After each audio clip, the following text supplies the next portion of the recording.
Today, mapritos kita sinina isda.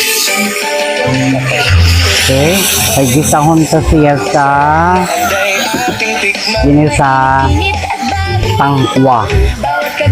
Okay, so niya na Domingo magayon yung ini nga ginis sa pritusan ta mo na ang isda panitan ta ini.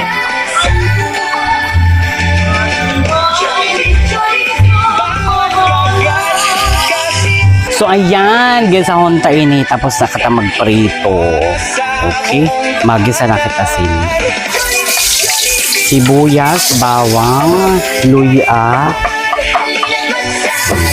Yan na ako tangkwa ko. Ginipay-gipay ko na. Okay. O dava. Magisa naman kita may sabaw. Niya na adlaw. Tangan ta some salt habang nagigisa. Yes. Pero lang simple. Yan, pag iba na ang kulay son, hubutang tasin, sayo na pichel na nawasa. Waterberry. Ang ibutang tainin na tanglad. And takloban. Okay? Alad ka dun ka muna siya. Okay? So, bukasan ka na siya. Okay? Nakaladkad na siya. Ibutang ka na ini na ato mga ginipay na tangkwa. Lublog sa ini din ho. Para magurugi siya. Masarap na anday ating tikman. Mainit-init at bagong luto. Bawat kagat ay okay.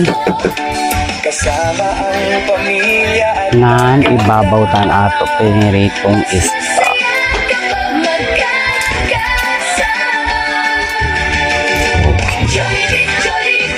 Okay. Benta ko panda siya gihapon. Okay. So while may ako din yung pinirito na silaga para may prak. Saraday ini na bulinaw. So kung ano lang tabi ang available sa bulod. See? So, yaho, palitusan ta naman siya dito. Okay. Crispy hong ka naman siya. Yung ay may